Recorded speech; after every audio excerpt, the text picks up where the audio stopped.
My boyfriend bought me tickets for a cruise as a birthday gift, and that's how I knew he never cared about me at all. My birthday is coming up in a few months, and 3 days ago, I found out what my birthday present was: tickets to a cruise. His sister spilled the news, thinking I would be excited, but I'm not. We live together, and I found the gift and know it's for me. I sound so ungrateful, but I'm not. This gift just proves to me that things will never change. The first thing is, this gift isn't for me. I do not like cruises because I get really bad seasickness, and nothing I do helps. I also told him what I wanted to do for my birthday, which was going to a Ren Fair festival on my birthday. I have already taken the week off from work for it in preparation to go to this fair. I have purchased tickets and am saving month to month so that I have spending money without it affecting finances at home. Why would he book tickets at the same time as the time I took off to go to this festival? Also, this cruise wasn't cheap at all, so it's basically wasted money because I'm not going. I'm so annoyed. I have told him time and time again that I don't feel like he listens to me, that I feel like he just gets me things by thinking about what's best for him or what he would like. It's not only gifts. He makes decisions based on what he thinks is best, and I just can't deal with it anymore. I love him, but I'm so done, and before anyone says I didn't talk to him or to talk to him about this, I have repeatedly. This has been a recurring conversation in our 3-year relationship. The next thing to do is talk this out and end things. Update 1. The day I wrote my post is the day I ended things with my ex. When he came home, I basically said I found the tickets for the cruise and asked him who they were for. He said they were for me, for my birthday, and that I ruined the surprise. I asked him why he got me tickets for a cruise when he knew I get seasick and also knew I had been preparing for a Ren Fair festival for a couple of months. He said that he always liked cruises when he went on them, and thought I could push through it with patches or some other remedy because it was a really expensive cruise. He continued talking, but to be honest, I spaced out because I realized just how much this man didn't care about me.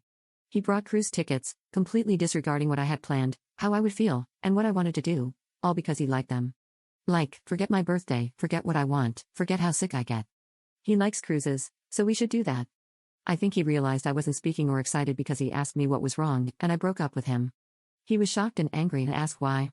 This isn't the exact wording, but I said something like, "It's because I have realized how much you really don't care about me and that you're always willing to put your wants over mine every time it suits you, even on my birthday." He started to argue and wanted to talk about it, but I was just numb and went to bed on the couch. After 2 hours of trying to speak to me, he left me alone. I woke up the next day and got ready for work. I oddly felt fine, and he wanted to talk, but I just said I'm done, and if he wanted to talk about the apartment or what we would do about the lease or anything regarding the end of the relationship, I'm okay with that. I told him I'm not changing my mind about this, and for me, this relationship is done, and I just want to split amicably. While I was at work that day, I had free time and wrote down every instance I could remember just in the last 6 months of him choosing his wants and needs over mine. It was nearly 3 pages from front to back, and I didn't even realize how much I let slide because he didn't want to do it.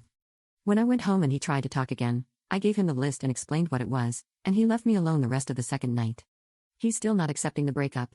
He wants to do couples therapy now or even go on a break because he realizes how much he has done, but nope, I'm not having it. I'm not trying to be mean or harsh to him, but I don't want to give him false hope. I also feel weirdly okay, but also numb at the same time.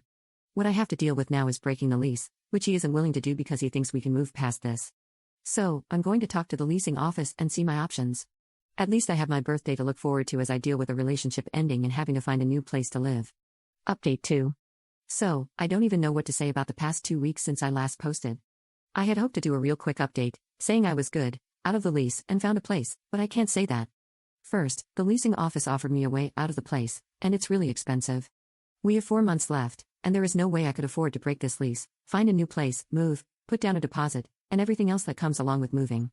If my ex and I break the lease together, it is significantly cheaper, but he has refused, so I have no choice but to live with him. I have a few places in mind, and I'm eligible, so I will just deal with this for now. I moved all of my things to a storage unit and put all my important documents into a safe location elsewhere. I have to get furniture for my new place since it was his place I moved into, but other than that, I already have everything else you would need. When it comes to my ex, I don't even know how to describe what is happening. It honestly feels like these last 17 days have been happening to someone else. He won't let me out of the lease because he thinks we can fix this. First, he tried to gaslight me because he said the things on the list didn't happen. You stupid waste of oxygen, where do you think I got an accurate recollection of what you did and the dates? Text messages. When I told him that the text showed him either confirming what I said, doing the opposite, and then apologizing, his face dropped. You can lie all you want, but I literally have evidence to back up my memory. Then this brilliant piece of work decided, you know what, I'm going to look at the list and pick things I did wrong and do them right. So he started picking things he had done wrong and then doing it right without any input from me. You know, it's the biggest revelation to realize that he could have done this right from the start. None of these were mistakes. He knew exactly what he was doing and didn't care about what I wanted or needed if he thought his idea was better. I had people message me asking what was on the list, and you know what? I will give a few examples right now. One was when I asked him to pick up an orchid for me since I would be working late all week. Orchids were my grandmother's favorite flower, and she passed away a couple of years ago.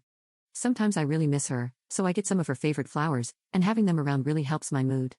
He decided to pick up roses, and I remember seeing the roses and saying, "Why did you give me roses when I asked for an orchid?" and him saying that he thought these were better and prettier. Another example was when he took my car to a different mechanic, because he thought the one I had used for 5 years was trying to overcharge me when he literally was going to patch up 2 tires that happened to get a nail. Did he even meet my mechanic? No, he didn't. He just decided to take my car somewhere else. I took my car to my mechanic, who charged me $20 to fix my 2 tires, and he's literally my friend. The last was when I was invited to a party that had an ex-friend invited who had tried to inappropriately get with another friend of mine. I told my boyfriend, "You can go, but I'm not going out of solidarity with my friend if that guy is going to be there." He promised that he had heard from the planner that the guy had said no to coming. He lied, and my friend and I were shocked to see the guy there. I almost lost my friendship with my friend because my ex thought that we shouldn't miss out on a party because he could prevent the guy from approaching us. My ex would do things like this all the time, and each time I would be livid because he promised to do something for me, and then would veto my decision to go for what he felt was best before discussing it with me. I take full responsibility for enabling this behavior, but I honestly thought at the time that I was compromising, and he fully took advantage of that. At the time, I thought, he's not doing what I wanted, but he's still doing these things, and it's misguided, but he's trying. I did go to my close friends and sistered event, and I would hear, "Oh, but at least he still got you flowers. I can't remember the last time I got roses," and, "He was looking out for you, some mechanics are leeches," and, "He was trying to be a protector when he lied about the party." I realize now that these responses made me feel bad and helped me accept the behavior because when I vented to my friends and sister, I got feedback that made it seem like I was ungrateful and that he was a boyfriend who made mistakes, but at least he tried. I also didn't realize the sheer amount of BS I put up with. Writing it down and seeing the list get longer and longer when you have barely scratched the surface, you're like, how did I get here? How did I let so many things slide? Where the hell did my backbone go? I will say that the backbone is back, and I'm not tolerating any of this. Anytime my ex tries to talk to me about things not regarding the lease, I tell him I don't care.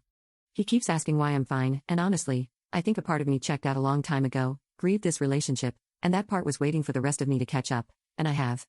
As for my friends and family, I have told them the relationship is done, and that's my decision, and that it's none of their business. When a few of them tried to make me feel bad about the cruise and how they wish someone would do that for them, I told them that their partner not even doing the bare minimum for them doesn't mean that I should accept my ex's awful behavior. I told them that maybe they should concentrate on why their partner does nothing for them instead of trying to get me to accept things I don't want or need. Not going to lie, that response took me a couple of hours to articulate, and some of them aren't talking to me now, but oh well. So that's my life currently. I'm living in the guest room, and my ex is still trying. He's very annoyed and hurt, but that's not my problem. He is basically forcing me to live here for now, so I don't care about his feelings. I have made it clear we are roommates. I don't cook, clean, or do anything for him. Honestly, I barely speak to him, and I ignore his calls and texts when not at home. If he won't let me out of the lease, I will treat him like a stranger. I will not harm him or destroy any of his things, but I'm going to actively ignore his entire existence for the next 4 months. Either he deals with this, or he lets me out of the lease. Other than that, I'm doing really well and working on myself, maintaining boundaries, and not letting people take advantage anymore.